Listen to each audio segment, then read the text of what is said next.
Hello, everyone. Welcome back to the beginner photography class. Users who are new to the camera are said to have a lot of difficulty in purchasing the right model and lens. Today, here are some simple and easy tips to keep in mind when taking pictures after buying a new device.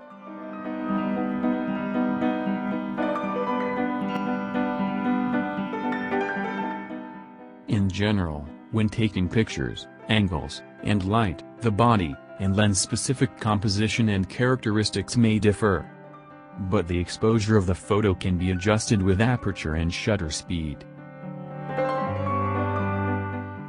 En general, al tomar fotografías, los ángulos y la luz, la composición y las características específicas del cuerpo y del objetivo pueden diferir, pero la exposición de la fotografía se puede ajustar con la apertura y la velocidad del obturador.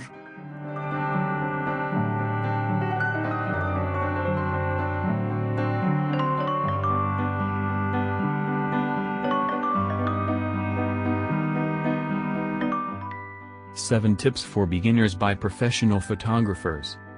1. Make good use of the composition. 2. Avoid direct sunlight. 3. The moment of capture. 4. What lenses should I prepare? 5. How to pack the camera bag. 6. There should be no movement. 7. Let's have a good monitor. 1. Use the composition well.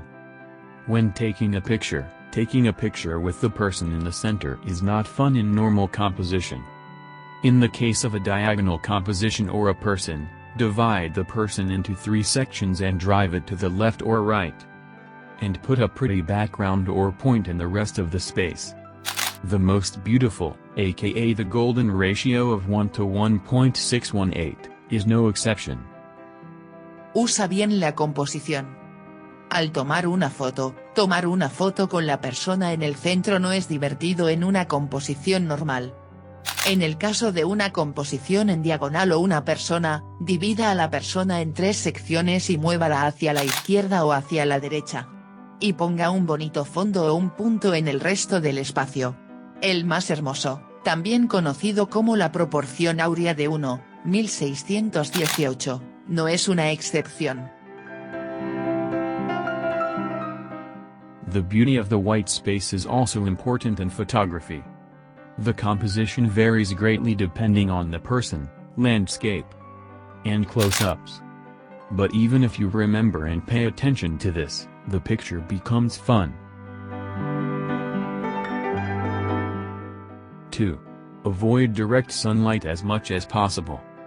This means that the subject shouldn't have much difference in exposure. We've often seen pictures of skin or clothes bleached off. It is better to take photos on a cloudy day than in the noontime when the sunlight is strong because the light is scattered evenly. Choose a location where direct light is reflected and scattered. That's why pros use reflectors or flash when backlit. For reference, experts often use the flash outdoors during bright days. Es por eso que los profesionales usan reflectores o flash cuando están a contraluz. Como referencia, los expertos suelen utilizar el flash en exteriores durante los días soleados. 3. The moment of capture. Travel as lightly as possible. Because we are not professional photographers. Prepare only small prime lenses and medium-range zoom lenses and start shooting lightly. I rarely need the heavy telephoto lenses I left at home because I didn't know. Take a moment. You probably cannot shoot if you cannot shoot with the lens attached to the camera when you change lenses in the bag. That's the capture moment that comes to us. Tómate un momento, probablemente no puedas disparar si no puedes disparar con la lente colocada en la cámara cuando cambias las lentes en la bolsa. 4. What lenses should I prepare?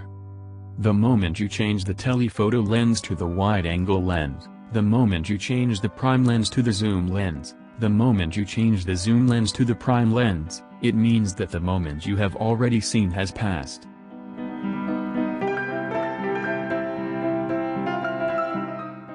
Some people ask if I can take a picture later. The later moments are those that have already passed.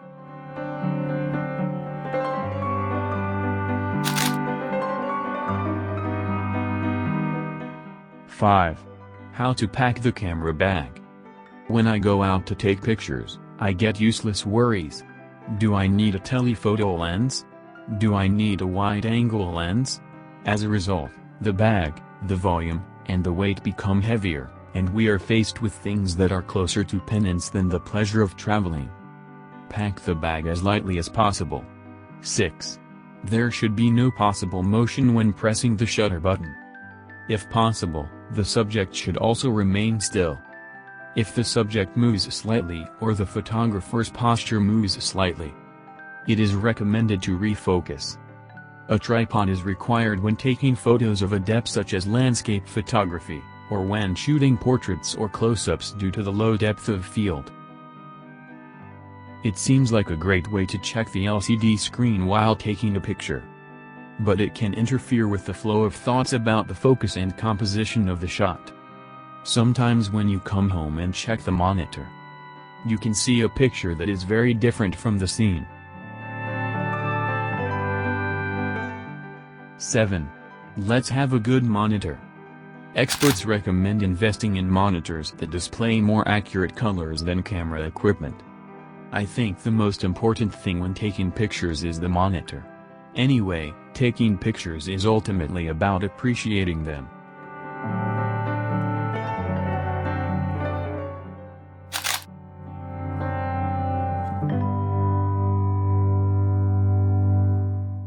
The hobby of photography doesn't end with taking pictures. After taking a picture, you should enjoy it, but I think it is better to view it with accurate color representation or to calibrate it with a monitor. Check the lens. Photographic experts advise that each lens has different features and viewing angles. So it is better to choose only one lens to use first and get used to it. Speaking of a good monitor, you can only think of expensive equipment, but I think sRGB True Color 4K would be good. Of course, a high-speed processor computer and video card capable of supporting it, as well as 1632 GB of RAM and a hard disk of 1 TB or more are important.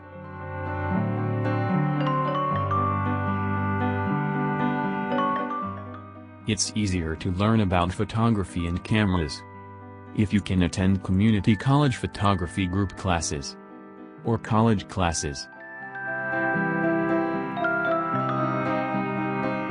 Today, I introduced you to 7 tips from photographers to beginners. It was information that I wish everyone knew. I am simple how to practice.